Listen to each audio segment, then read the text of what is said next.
मदीने से गुजर रहे थे तो एक शख्स जिसका नाम था सवा, तो वो घोड़ा लिए जा रहा था। हुजूर को पसंद आ गया, उससे कहा कि ये बेचते हो? उसने कहा बेचता हूँ। कितने का? इतने का। कहा कि रुको मैं इसकी कीमत लेके आया और तुम्हें देता हूँ। किसी ने उसको रुके हुए देखा तो पूछा यहाँ क्यों खड़े हो? उसने कहा मुसलमानों के नबी से इस घोड़े का सौदा हो गया है तो वो कीमत लेने गए। उसने कहा मुझे ज़्यादा पैसों से दे दो।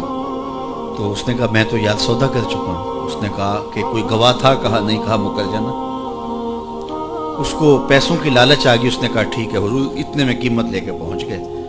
तो उसने कहा मैंने तो आपसे सौदा कोई नहीं किया। हुजूर ने कहा अभी तो सौदा हुआ है। वो कहने लगा मैंने सौदा कोई नहीं किया। लोग भी इकट्ठे होने लगे, हुजूम बन गया। अब हुजूर कहे मैंने घोड़ा खरीदा है, वो कहे मैंने बेचा नहीं। अब जब लोगों का हुजूम बना तो लोगों के हुजूम का भी एक प्रेशर होता है। तो उसने कहा कि अगर बात लोगों पे चली गई तो सादिक भी ये हैं, अमीन भी ये हैं, तो लोग तो इन्हें सच्चा कहेंगे। उसने कहा अच्छा मुझे ये बताएं कि जब दो आदमियों के माबैन यूं नज़ा बन जाए तो उसमें तस्फिये की सूरत क्या होती है आपकी शरीयत में? तो हुजूर ने फरमाया मेरी शरीयत तो कहती है कि जो मुद्दई है वो गवाह लाए, वल यमीन वाला मन अनकरा, जो इनकार करता है वो कसम दे दे। उसने कहा फिर ठीक है, आपका दावा है कि आपने घोड़ा खरीदा है तो फिर आप गवाह दें, और अगर आपके पास गवाह नहीं है तो फिर मैं कसम दे देता हूँ। झूठ उसने पहले बोल लिया था, कसम देना उसके लिए मुश्किल नहीं था। उसको ये भी पता था गवाह कोई नहीं। तो उसने कहा जनाब आप गवाह पेश कर दें तो मैं घोड़ा दे देता हूँ जिस कीमत पे आप बता रहे हैं, और अगर आपके पास गवाह नहीं है तो फिर मैं कसम दे देता हूँ। अब भरी बज़म थी, लोगों का हुजूम था, और उसने एक ऐसी बात की। कबल इससे के कुछ देर गुजरती हजरत हुज़ैफा बिन यमान अल अंसारी रज़ियल्लाहु ताला अन्हु आगे बढ़े और कहा कि गवाही मांगता है? उसने कहा जी मैं गवाही मांगता हूँ। तो कहा मैं गवाही देता हूँ। जितने में हुजूर ने बताया इतने में सौदा हुआ है और हुजूर ने घोड़ा खरीदा है। उसने कहा जी ठीक है, मेरा मुतालबा पूरा हो गया, गवाही चाहिए थी, दरकार थी, गवाही मिल गई।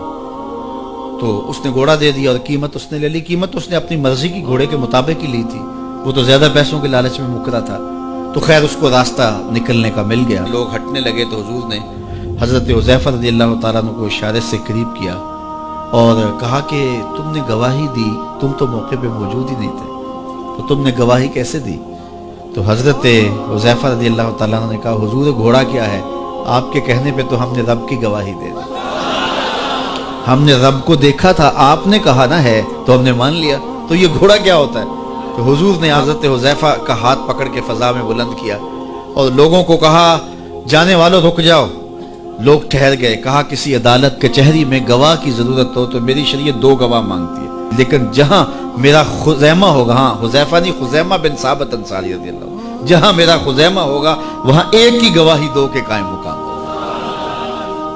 फैज पहुंचा ए रिजा अहमद पाक का, वरना हम क्या जानते खुदा कौन है। मैं अगर खुदा से मिलना चाहूं तो मुझे बताओ ना कि मैं किधर जाऊं। शरक को जाऊं, गरब को जाऊं, शमाल को जाऊं, जुनूब को जाऊं, नीचे सुराख करूं, ऊपर सीढ़ी लगाऊं, किधर जाऊं? आइए जरा कुरान का उसलूब देखिए। वाइज़ा सअला का इबादी अन्नी फ़इन्नी करीब। हबीब मेरे बंदे तेरे पास आके मेरा पूछते हैं। बंदे मेरे हैं, मुझे ढूंढते ढूंढते तेरे पास आ गए और तेरे पास आके फिर मेरा पूछने लगे। फ़इन्नी करीब, उन आने वालों को बतला दीजिए कि मैं दूर नहीं हूं, नेड़े ही। फा ताकीबिया के बाद उलमाए तफसीर ने लिखा कि कुल मुकद्दर है, यहाँ कुल मानना पड़ेगा। फ़इन्नी करीब ए फ़कुल इन्नी करीब, उनको कह दीजिए कि वो दूर नहीं, आगे हो तो मिल जाएगा। ये है तर्जुमा कुल के मुकद्दर मानने से। लेकिन सूफिया फरमाते हैं कुल को मुकद्दर मानने की जरूरत ही क्या है, बात ही सीधी है। हबीब मेरे बंदे मुझे ढूंढते ढूंढते तेरे तक आ गए, तो महबूब जब तेरे तक आ गए मैं फिर भी दूर हूं। मेरे बंदे जब मुझे ढूंढते ढूंढते तेरे तक जो आ गए तो महबूब तेरे तक आ गए हैं तो मेरे तक आ गए। ये तेरे पास आके फिर मेरा पूछ रहे हैं, जो तेरे पास आ गए वो मेरे पास आ गए, क्योंकि तेरे तक पहुंचना ही तो मेरे तक पहुंचना।